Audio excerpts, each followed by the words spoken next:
اسمح لي نقول لك ان عندي واحد الفرحه اللي كبيره، وفي نفس الوقت قلبنا وعقلنا مع الاشياء اللي وقعت في اسفي. وبهذه المناسبه كنعزيو نفوسنا في الضحايا ديال الفيضانات ديال اسفي، وانا لله وانا اليه راجعون.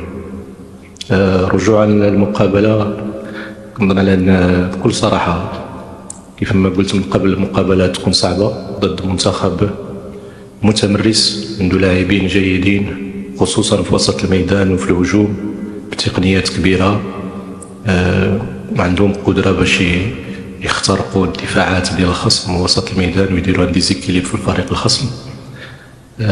بالنسبه لينا كنظن على انه كانت المفتاح ديال المقابله كان كيكمن في الذكاء ديال التعامل مع مجريات المقابله. كنظن بان اللاعبين في الاول الحمد لله مشكورين على الانضباط التكتيكي ديالهم اللي ابانوا عليه في الاول في الشوط الاول، كذلك على الطريقه ديال التعامل مع مجريات الشوط الاول. كنظن بان كنا افضل في الشوط الاول. في الشوط الثاني كنا عارفين بان المنتخب الاماراتي غادي يرمي بالثقل ديالو اكثر، غادي يصعب لنا المأموريه.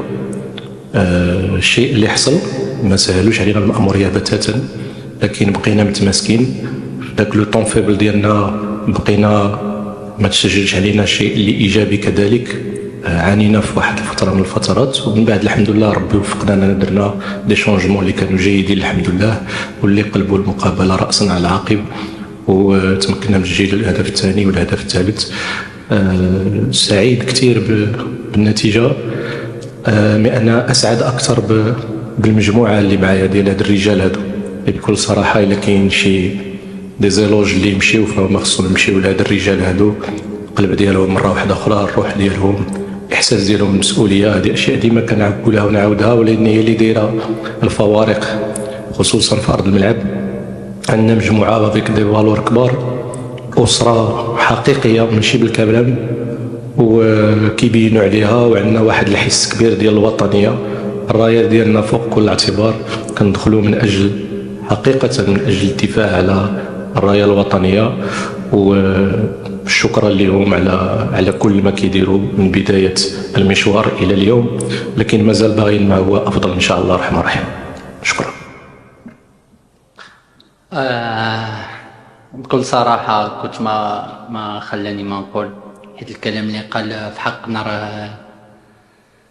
راه كبير بزاف. وبكل صراحه حسيت بواحد الاحساس رائع كنحس به اول مره، اللي كتسمع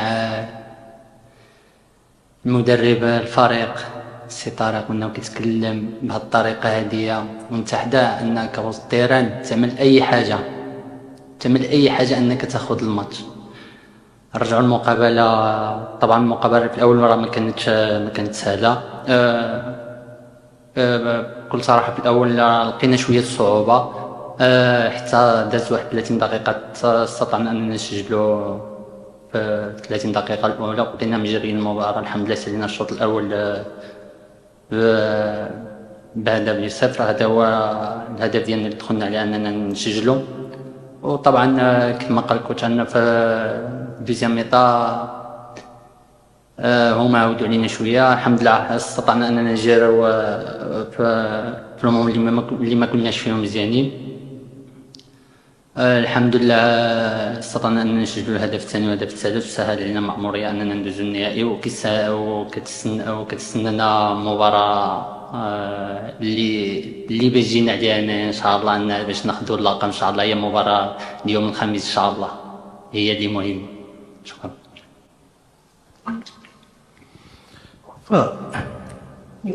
بالنسبه كيف ما سبق لي وذكرت، هي الضغوطات ديالنا ما عندهاش علاقه بالمقابله. الضغوطات ديالنا عندها علاقه بالاحساس بالمسؤوليه، عندها علاقه بالرايه الوطنيه، عندها علاقه بتشريف كره القدم، عندنا ابعاد اخرى. مقابله كتبقى هذيك 90 دقيقه فيها منتصر، فيها منهزم، فيها تعادل. بطبيعه الحال كنديروا كل شيء باش ننتصروا، ولكن الا تسولني انا على الضغوطات غنقول لك بان الضغوطات نابعه من حبي لكرة القدم الوطنية. ما تنساش بأنني حملت الراية الوطنية منذ نعومة الأظافر ديالي، دوزت لي كاتيجوري كاملين ديال المنتخبات من المينيم حتى ليكيب أ. كنت كنعرف حق المعرفة شنو كيعني حامل القميص الوطني، عنده أبعاد كبيرة بزاف كتعدى كرة القدم. ويمكن هذه من الأشياء اللي عندنا مهمة واللي كنمروها، وبعدا نجاوبك على السؤال ديال الشق الثاني من السؤال ديالك، كنمروها كسوا في لي سيونس افون لي سيونس دونطرينمون ولا في لو سبيتش او لا في ان روتور سور ان ماتش اللي ديجا تلعب. فديما معنا الرايه الوطنيه، ويمكن نقول لك بان الا مشيتي تشوف الحيثيات او التفاصيل ديال النشيد الوطني ديالنا غادي تفهم اشياء كثيره وكثيره بزاف. وكتبدا العنوان الكبير هو الدفاع على الوطن المغرب. ومنتدى السؤدد وحماه راه عندها معاني كبيرة بزاف كذلك، بلد الحضارة، بلد النور، وأشياء كثيرة من هذا القبيل. فكنظن على أن هذه من كما تنقول دائما من الشعلة ديالنا اللي كتحركنا باش أننا كنمشيو للأمام، لأن لو كوتي تكنيكو تاكتيك كلشي عنده. كنظن بأن المقابلات اللي تلعبوا مقابلات كانوا سهلين، وحنا لاعبين ضد منتخبات اللي عندها لاعبين مهمين على غرار المنتخب الإماراتي اليوم. أي مقابلة لعبنا فيها راه ما كانش الأمور سهلة، كل منتخب بالخاصيات ديالو. لو كوتي تكنيكو تاكتيك راه تقريبا يمكن يكونوا فوارق قليلة اللي كذلك يمكنها كتعوض بلو كوتي مونطال عند واحد الفرقه. يمكن لا تولي هي افضل منك وما يبانش كاع التفوق ديالك سوى لو كوتي تكنيكو تاكتيك، واني فاش كتكون الامور نابعه من القلب فهنا فين كيدار لا ديفيرونس. ولهذا مره واحده اخرى عاوتاني غادي نشكر الرجال انه طبيعه كنتشرفوا اننا عندنا رجال ماشي لاعبين بكل صراحه. شكرا لك. شوف، اولا كنشكرك بزاف على هاد الكلمات هادو اللي قلتي، وحاشا بالعكس. حنا شوف حتى فاش كتكوني كريتيك فانا ديما كناخذها من باب ديال حب الوطن والغيره على كره القدم الوطنيه، وكنحاول دائما ناخذ منها الاشياء اللي تضيف لنا مره واحده اخرى بكل تواضع وبراس صغير. بالعكس كنعرف بان نتوما كصحافه عندكم واحد الحب كبير لكره القدم، وشنو غادي تبغيو نتوما من غير ان المنتخب ديالكم يكون جيد ويكون في مستوى كبير. فلا حاشا، بالعكس ما محتاجينش تنزلوا راسكم، بالعكس سعداء بكم وسعداء بالعمل اللي كتعملوا، وسعداء بالتوجيهات ديالكم اللي كديروا واللي كتعطينا كذلك واحد الدافع باش اننا نزيدوا للقدام او نصلحوا من نفسنا. هذا من ناحيه احنا ما عملنا الا الواجب ديالنا. الواجب ديالنا هنا وجينا في اون ميسيون واضحه المعالم، هو اننا نتوجوا وان المغرب يكون اي مغربي يكون راسه مرفوع وسط العرب وفي العالم. ولحد الان الحمد لله ربي موفقنا، نتمنى من الله باش لا فينال حتى هي نتوجوا بها. امور ما تكون صعيبه بكل صراحه. ما عنديش منتخب نفضلوا على منتخب السعودي معروف، منتخب نحترمه ونعزه، بلد نحترمه ونحبه، بلد كرة القدم. لا كنا نلعب ضدهم ما تكونش مقابلة سهلة.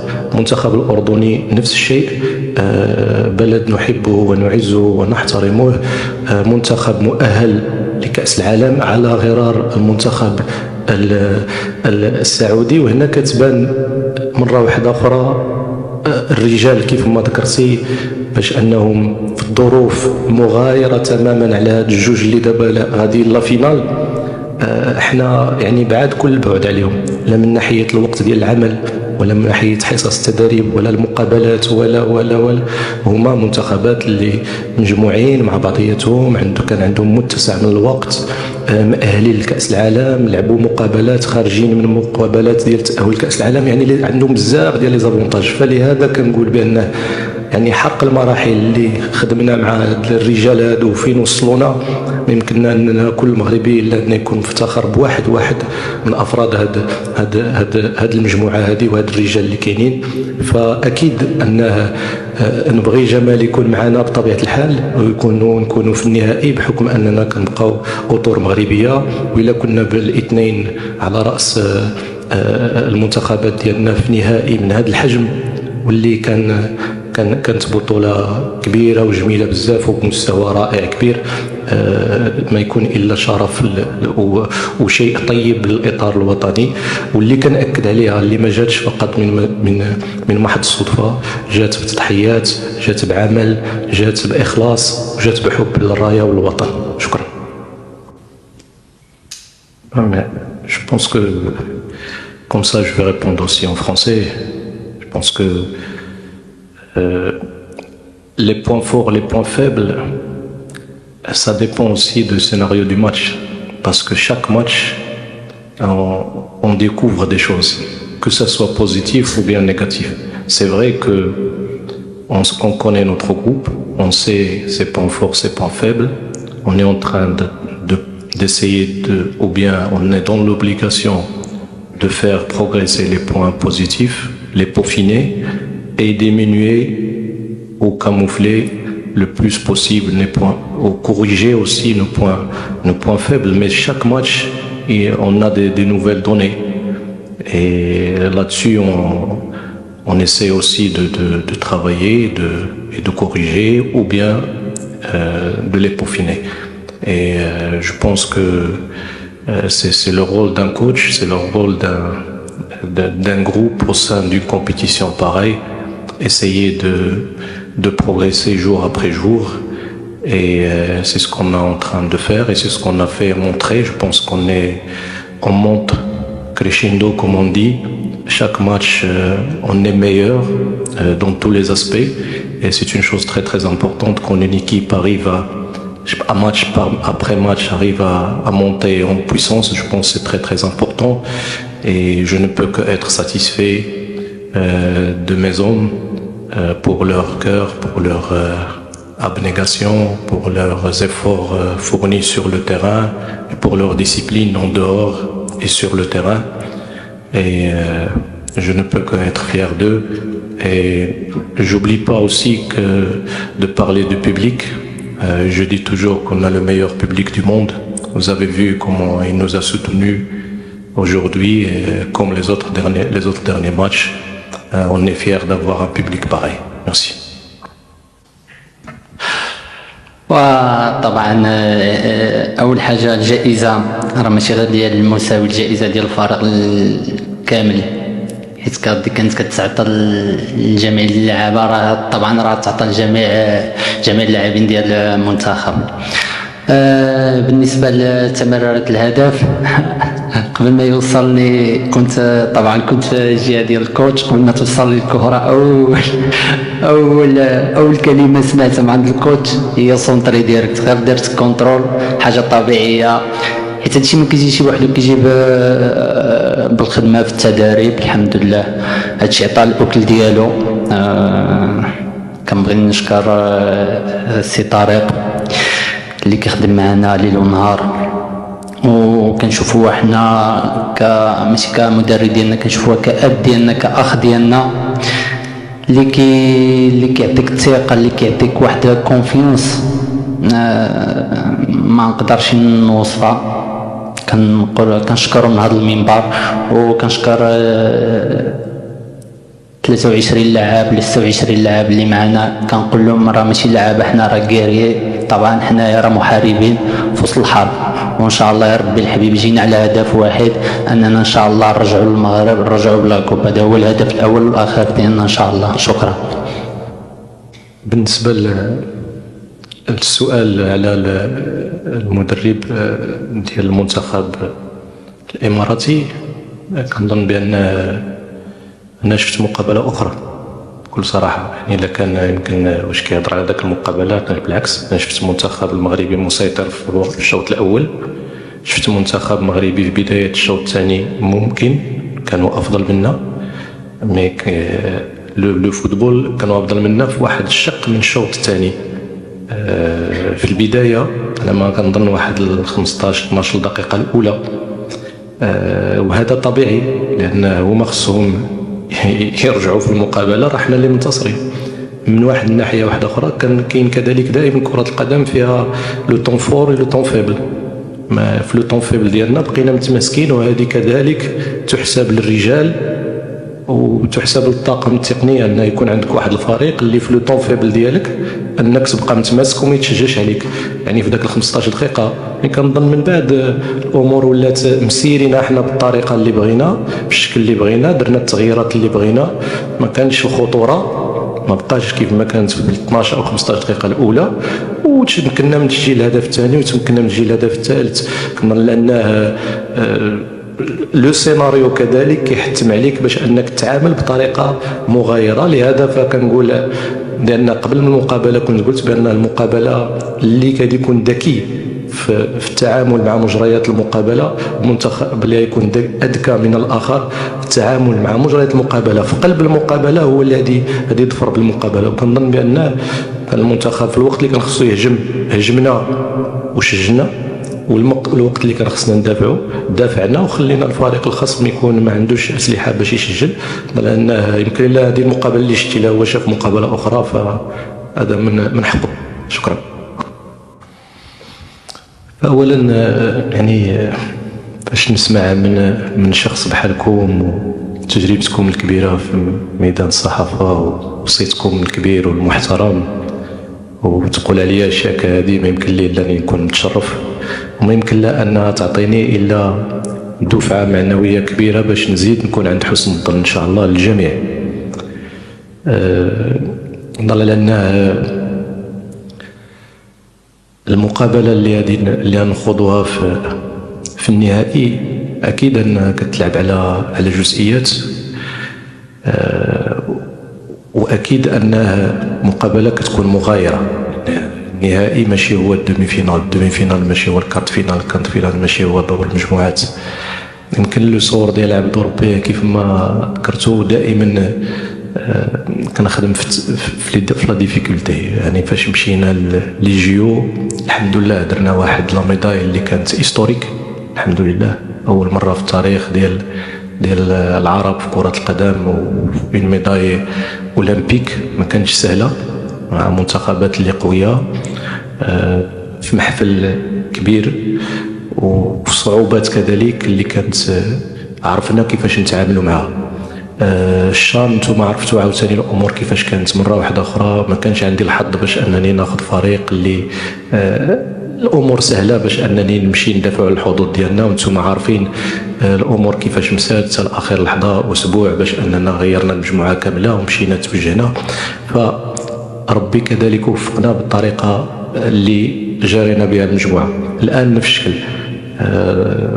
الصعوبات في الاول زادوا علينا لي بليسور، اشياء كثيره اللي جعلتنا اننا العياء ديال اللاعبين، المجيء ديال اللاعبين من بعيد، اشياء كلها صعبات الامور.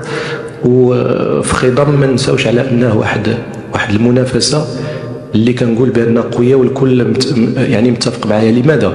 لانه عندك جوج ديال الاشياء، جوج ديال النقاط، وهذه نقطه مهمه نقولها، جوج ديال النقاط يعني واضحين في هذه المنافسه. يا اما منتخبات مؤهله لكاس العالم وكتشوفها فرصه من اجل تجهيز بافضل طريقه ممكنه لكاس العالم، وهنا فين كاين صعوبات المقابله، اللاعبين متحمسين 3000% حيت كيلعب بلاصتو في لاكوب دي موند، او لا كتواجه منتخبات اللي يلاه خارجه بخيبه امل من الجمهور ديالها بعدم لا كاليفيكاسيون ديال كاس العالم، وهذا هو يعني باش يردوا الاعتبار للرسول. فهذه نقطه مهمه اللي جعلت اننا كنشوفوا هذه النديه هذه كبيره، وهذه القتاليه وهذا لو نيفو هذا اللي كاين في هذه المنافسه هذه. فكنظن بالنسبه لي يعني الفارق في هذا الشيء هذا كامل اللي كيجعل ربي يوفقني ويوفقنا كاملين هو ان عندي احترام كبير للاعب، لاعب كره القدم عندي احترام كبير له. لعبت كره قدم متواضعه فكنعرف ما معنى تكون لاعب كره القدم، فعندي واحد الاحترام للاعب كره القدم ما يمكنلكش تخيلوا، وكنتعامل معه بواحد الحب صادق وبواحد الاحترافيه كبيره. هذا المثلث هذا هو اللي الحمد لله كيجعل انه حتى ذاك الفيدباك من عند اللاعب تيكون ايجابي كثير، وكنمشيو للمبتغى ديالنا باحترافيه وبانسانيه وباحترام. يمكن هذه الاشياء اللي رغم الصعوبات ربي كيوفقني باش اننا كننجحوا في هذه لي ميسيون هادو بثلاثه رغم الصعوبات ديالهم. فمره واحده اخرى كنتمنى من الله نكونوا عند حسن الظن ديالكم. المقابله اللي جايه لا فينال غتلعب بجزئيات، وهذه نجهزوا لها عاوتاني مره واحده اخرى بالطريقه التي تليق، ونتمنى من الله باش نتوفقوا ان شاء الله ونكونوا عند حسن ظنكم.